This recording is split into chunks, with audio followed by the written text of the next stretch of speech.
Have you ever sat at a family dinner and watched your parents talk about you like you weren't in the room? Not argue about you, not even fight over you. Just talk about you. In that particular tired voice people use for problems that can't be solved. Like a damp wall or a car that keeps failing its MOT.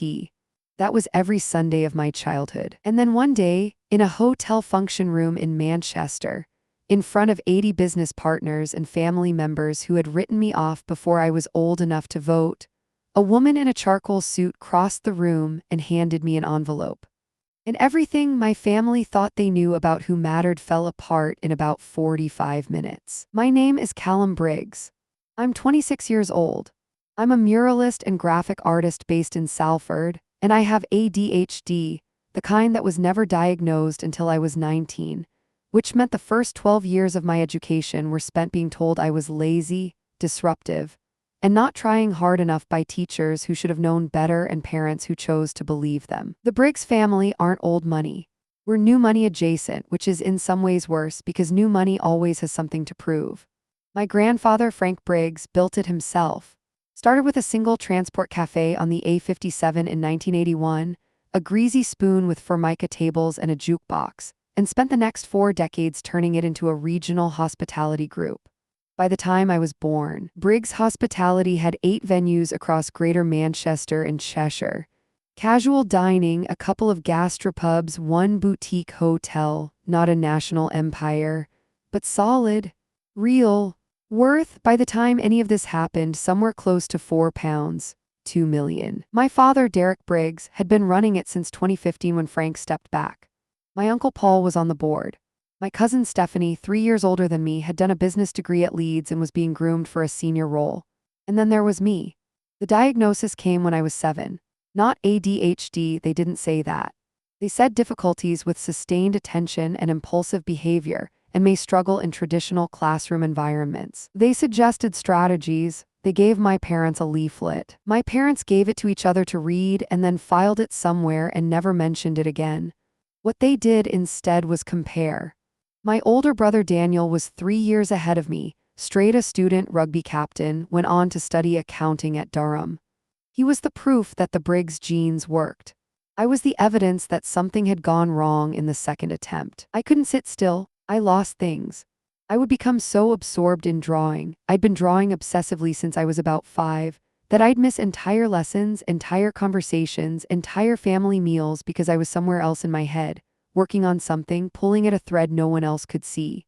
My mother, Sandra, had a phrase she used so often it stopped sounding like words.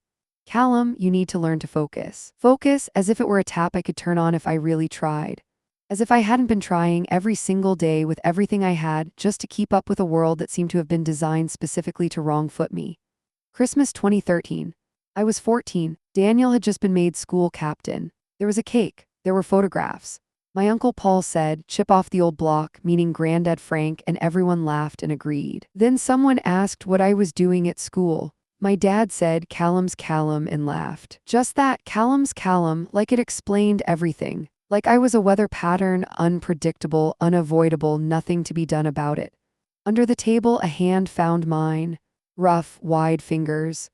Grandad Frank, sitting next to me, squeezed once without looking up from his plate. He didn't say anything, not then, but he was listening. I left school at 16 with a scattering of GCSE, mostly C-TIC-S and D-TIC-S, except art, where I got an A, and drama, where I got a B. My parents weren't exactly surprised. The conversation about my future lasted approximately 20 minutes and concluded with my dad suggesting I look into an apprenticeship in plumbing or electrical work. Because at least that's a trade, Callum, at least you'd have something. What I did instead was take a part-time job in a print shop in Eccles and spend every spare hour drawing. I painted a mural on the wall of my mate's parents' pub for 40 quid in a tab for a month. Then someone saw a photo of it and asked if I'd do theirs. Then someone else. By 18, I was making more from murals and design commissions than I was from the print shop. By 20, I'd left the print shop entirely. My parents called it a hobby until they couldn't, and then they called it unstable. What happens when the commissions dry up? What's your pension, Callum? What's your backup plan? Stephanie was being given increasing responsibility at Briggs Hospitality. Daniel was moving up at his accountancy firm, and I was painting walls. The one person who never treated my work as a punchline was Grandad Frank. He'd come to see murals I'd done. Actually come in person, stand in front of them for a long time without saying anything, and then say something specific. Not "That's nice, lad," something real. "The way you've done the perspective there, that's clever. Makes the room feel bigger." Or "That color choice, that's bold. Did you know straight away, or did you have to sit with it?" He asked questions like he actually wanted to know the answers. In the summer of 2021, a few months before his health started to go downhill, he asked me to come to his house in Altrincham on a Sunday. Just the two of us. He made tea and we sat in his conservatory looking out at the garden, and he said something I've thought about almost every day since. "You know what your problem is, Callum?" I braced for it. I'd heard the answer many times. "You've got too much in your head at once," he said. "Most people have one thing at a time. A straight line. You've got 20 things firing at once, connections, patterns, ideas. Your teachers thought that was a problem. Your dad thinks it's a problem. But I've been watching you for 22 years and I'll tell you what I see." He looked at me directly. "I see how I was at your age, before anyone told me there was a right way to run a business." He reached across and handed me a small envelope, cream-colored, sealed. "Don't open this yet," he said. "You'll know when." I took it home and put it in the drawer of my bedside table, and I tried not to think about it. Grandad Frank was diagnosed with heart failure in late 2021. He managed it for 2 years, better than the doctors expected, which surprised no one who knew him. He was stubborn in the way that people are when they've built something from nothing and aren't ready to let go. He died in March 2024. He was 78. I was the only one at the hospice when it happened. Not because no one else cared, I think they did in their way, but because I'd been going every day after work and they'd been going when it was convenient, and it happened on a Tuesday morning when no one was expecting it. The funeral was in Altrincham. Big turnout. My father gave a eulogy that was more about the business than about the man. My Uncle Paul talked about growth and legacy. Stephanie cried in a photogenic way. I sat in the third row and held it together until the organist played "Here Comes the Sun," Frank's request, which I hadn't known about until the order of service, and then I didn't hold it together anymore. Afterwards, in the car park, my dad put a hand on my shoulder. "He always had a soft spot for you," he said, like it was an eccentricity, like it was something slightly embarrassing about the old man. Don't know why, but there it was. I didn't say anything. I drove home. That night I opened the envelope. It was a handwritten note, 2 pages, Frank's unmistakable handwriting, big, looping, left-handed, slightly chaotic. "Cal, if you're reading this, I'm gone. Don't be too sad. I've had a brilliant time. There are things I should have said to you face to face, and I ran out of time, which is my failing, not yours. You have ADHD. I know because I do too, or I did. Nobody called it that in 1968. They just said you were trouble and left you to it. I recognize everything about you. The way your brain fires. The way you lose 20 minutes because something caught your attention. The way you see connections nobody else does. I built this whole business on that. On seeing what a cafe on the A57 could become when everyone else just saw a greasy spoon. Your father got his mother's brain. Organized, linear, cautious. That's not a criticism. The business needs that. But it also needs what you've got. It needs vision. I've spoken to my solicitor. Her name is Frances Okoro at Okoro and Dale in Manchester. She has my will. There's something in it for you that your father doesn't know about. It comes with conditions, not because I don't trust you, but because I know you. You need a deadline or you'll think about it forever. Go see Frances, go soon. I'm proud of you, lad. I always was. I should have said it more. All my love, Grandad." I sat on the edge of my bed for a very long time. Then I looked up Okoro and Dale and saved the number. Frances Okoro was 50-something, methodical, warm in a no-nonsense way. She had a corner office in the Northern Quarter and the quiet confidence of someone who had seen every version of family drama and was surprised by none of it. She confirmed that Frank's will had been updated in October 2022, 18 months before he died. The update included a bequest to me that had not been in the 2019 version. Frank had left me 40% of Briggs Hospitality. Not money, not a lump sum. 40% of the business itself, the venues, the goodwill, the brand, the property leases. At current valuation, Frances explained, that represented something in the region of £1. 68 million in equity, plus entitlement to a proportional share of annual profits. The condition, and there was one, just as he'd warned, was that I had to formally notify the board of my shareholding within 60 days of receiving the will and attend a board meeting to declare my position. If I failed to do so, the shares would be dissolved and redistributed.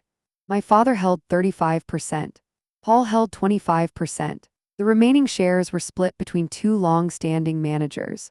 What Frank had done. I understood as I sat in Francis's office reading the document twice to make sure I had it right, was give me control. Not majority control, but enough combined with the managers to outvote my father and uncle if it ever came to it. Francis handed me a second, smaller envelope. He asked me to give you this when you'd read the main document. Inside, a single index card in Frank's handwriting. You're not a problem to be managed, Cal, never were. Go show them. I'm going to stop here for a moment, because I know some of you watching this know exactly what it feels like to be handed something and told you're not capable of holding it. To be the person in the room who everyone's already decided is there by accident. If that's you, if you've spent years being Callum's Callum, the vague footnote in your own family story, stay with me, because the next part matters. I called Frances the following morning. She walked me through the process. I needed to formally notify the company secretary of my shareholding and request a place at the next board meeting. The meeting was already scheduled, a quarterly review, for the last Friday in April at the Briggs Hospitality head office in Stretford. I told her I'd be there. I did not tell my father. I don't know if that was the right choice. Some people watching this will think I should have called him, given him a chance to respond privately before making it formal. But I thought about every conversation I'd ever had with Derek Briggs, where I'd tried to say something true about myself, and I thought about how every single one of those conversations had ended with me feeling smaller than when it started. And I decided that the only language my father had ever taken seriously was the language of documents. So I let the documents speak first. The head office was a converted Victorian mill in Stretford, exposed brick, industrial lighting. The kind of space that had been renovated just expensively enough to signal that the company was doing well. I'd been here twice before, both times to drop off design work they'd commissioned for a rebranding project 3 years ago, work, I should note, for which they'd paid me the standard freelance rate, and not mention that I was the founder's grandson. I arrived 5 minutes early in a navy shirt and the best trousers I owned. Frances had offered to attend as my representative, but I'd asked her to wait outside instead, available by phone. The receptionist looked at me with polite confusion when I gave her my name. Callum Briggs, I don't think you're on the I have a formal notification filed with your company secretary, I said. I'm a shareholder. I'm here for the board meeting. She made a call, waited, made another call. Her expression shifted through several stages of uncertainty. Then the door to the main meeting room opened and my father appeared. He looked at me the way he'd been looking at me my entire life, that specific combination of exasperation and resigned affection, like I was a dog who'd got into the bins again. Callum. He glanced at the receptionist, then back at me. What are you doing here? I'm a shareholder, Dad. I have 40% of the business. I kept my voice even. I've filed formal notification. I'm entitled to attend. A long pause. That's not, he stopped. Started again. That's not possible. Dad's will was read in March. You weren't mentioned. The will your solicitor read in March was the 2019 version, I said. There's a 2022 update. Francis Okoro at Okoro and Dale has the original. My father's face went through several expressions very quickly. I watched him process it, the way you watch someone do mental arithmetic on something they really don't want the answer to. Come inside, he said finally. There were 6 people around the table. My dad, Uncle Paul, Stephanie, who went very still when she saw me, 2 managers, Karen Ashworth, who'd been with the company since 2003, and a newer operations director called Ross. And my dad's solicitor, a man named Henderson, who'd been the family's legal Goda for 15 years. Henderson had a copy of the 2019 will in front of him. I watched his expression carefully when I placed Francis Okoro's certified copy of the 2022 document on the table. This is Frank Briggs's updated will, I said, executed in October 2022 and filed with Okoro and Dale in Manchester. It supersedes all prior documents. I'm happy for Mr. Henderson to review it, and my solicitor is available by phone to confirm authenticity. Henderson picked it up. He read it carefully. He read it again. My Uncle Paul leaned forward. What is this, Cal? What are you playing at? I'm not playing at anything. I sat down. Grandad left me 40% of the business. He did it because he wanted to. I'm here because the will requires me to formally notify the board within 60 days. You're an artist, Paul said. The word artist in his mouth sounded like a polite version of something else. You don't know anything about running restaurants. I know Frank built this business by seeing things other people didn't, I said. I know the Ancoats venue is underperforming because the interior hasn't been touched since 2017, and the demographic has completely shifted. I know the Knutsford pub lost its 3 best regulars last year because the refurb made it feel like a chain. I know these things because I pay attention to spaces and how people move through them. And I've been paying attention to your spaces for years. Stephanie blinked. How do you? Because I came in with friends. As a customer, not as family. You'd be surprised what you see when nobody knows who you are. Henderson set the wool down. He looked at my father. Derek, this document appears valid. The date, the signatures, the notarization, I'd want to do due diligence, but on first review, I don't see grounds to contest. My father had not spoken since we'd sat down. I watched him now. The man who had said Callum's Callum at Christmas tables for a decade. The man who had summarized me as a weather pattern in front of 80 people. He was looking at the wool the way you look at something when you finally understand it isn't going to change. Dad knew about this, he said quietly, not a question. He planned it, I said. He planned it for 3 years. Why? Paul's voice had an edge in it. Why you? Of all the why would he choose Callum? I thought about the index card in my wallet, the one I'd folded up and carried with me since I collected it from Francis's office. Because he was like me, I said. He had ADHD. He never told anyone. But he knew what it meant, and he knew what I could do with the right support, and he spent the last 3 years making sure I'd get it. The room was quiet. Karen Ashworth, who had been listening without speaking from the far end of the table, cleared her throat. Frank talked about you a lot, Callum, more than you probably knew. She looked at the table for a moment. He was very proud. I want to stop here again because if I'm honest, this is the moment I nearly lost it. Not the confrontation, not the will, not the looks on their faces. It was Karen saying that. A woman who'd worked for my grandfather for 20 years, confirming what he'd put in a letter but never quite said out loud while he was alive. If you've ever held on to someone's good opinion of you like it's the only warm thing in the room, you'll understand what those 7 words did to me. Right. Back to the boardroom. Henderson asked for a 2-hour recess to conduct preliminary verification. My father agreed. I went to a coffee shop across the road called Francis and sat with a flat white I couldn't taste. She confirmed that Okoro and Dale had already received a call from Henderson's office. He knows it's solid, she said. They're not going to find a way around it. The question now is what your father does next. What are his options? Legally, he could attempt to challenge on grounds of capacity or undue influence. But Frank was assessed by 2 independent doctors in 2022, partly because he anticipated exactly this situation. There's a documented capacity assessment on file. Any challenge would be expensive, slow, and very likely unsuccessful. And if he accepts it, then you're a shareholder. You take your seat on the board. You have 40% of the votes. And you start figuring out what you actually want to do with that. I thought about it. What do I want to do with it? That, Francis said, is entirely up to you. When we reconvened, the mood in the room had shifted. Henderson had made his calls. The document was valid. There was nothing to dispute. My father spoke first.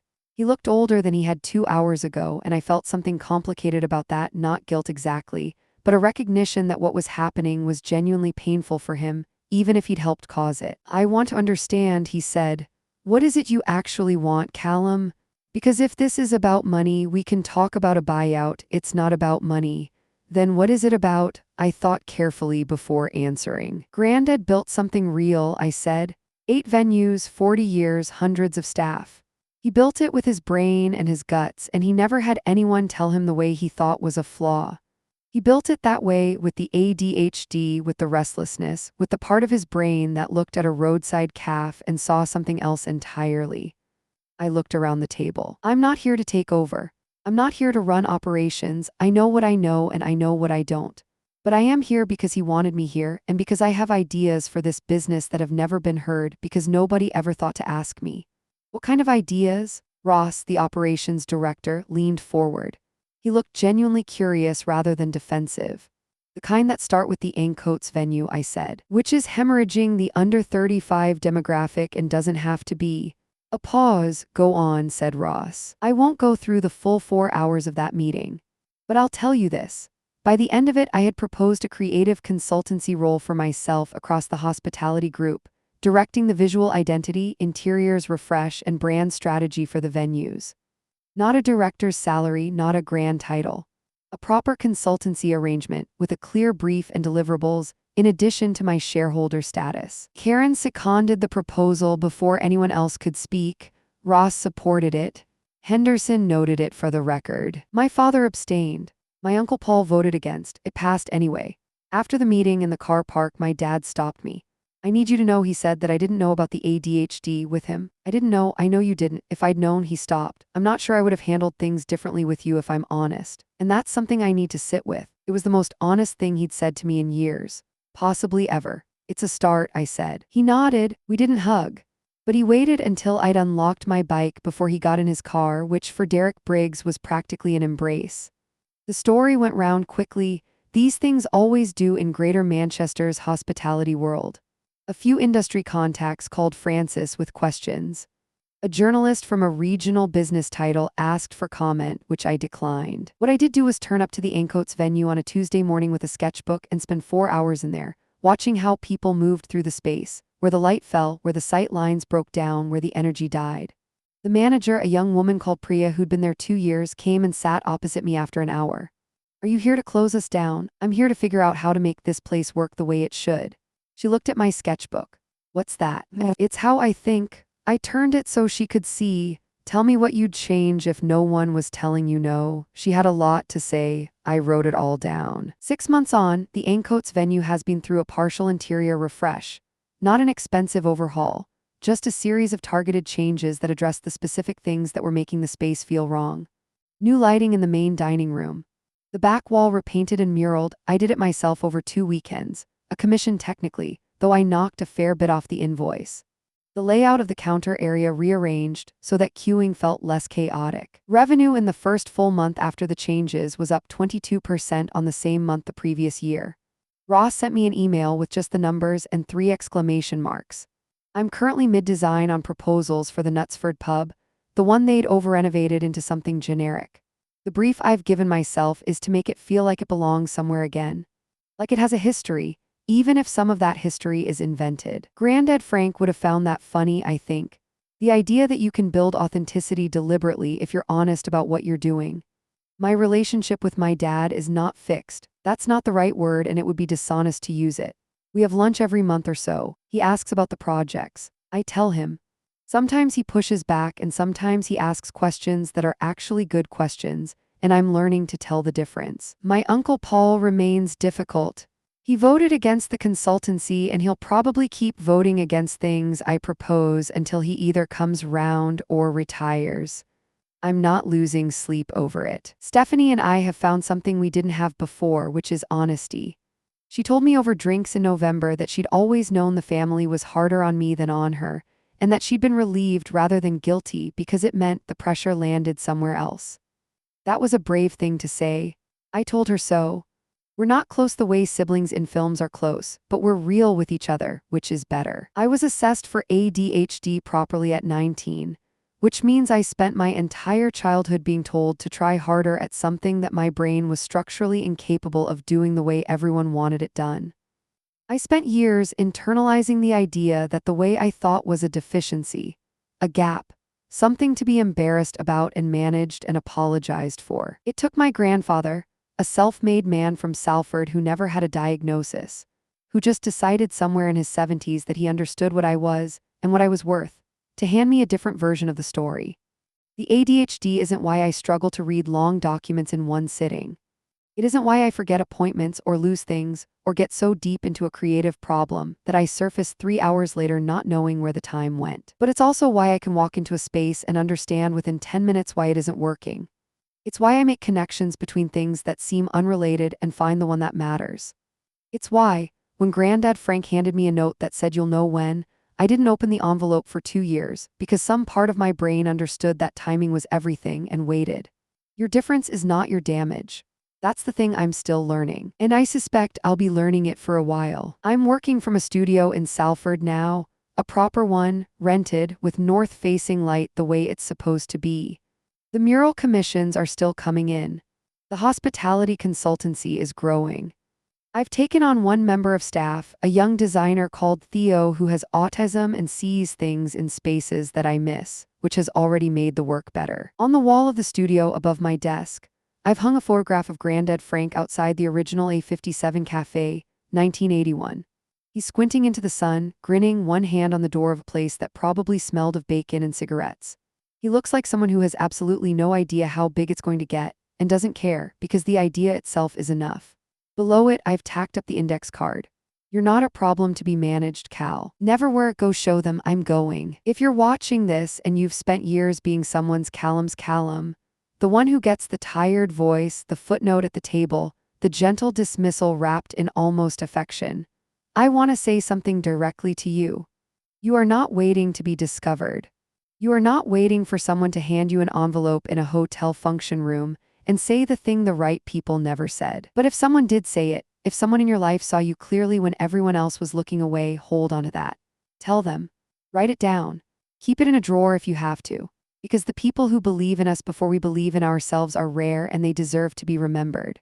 And for the rest of it, the proving, the showing up, the sitting in the boardroom in borrowed trousers with a 12-pound portfolio case, that part is yours.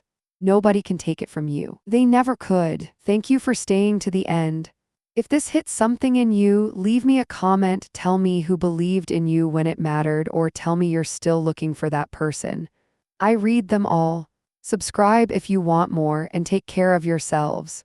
I'll see you next time.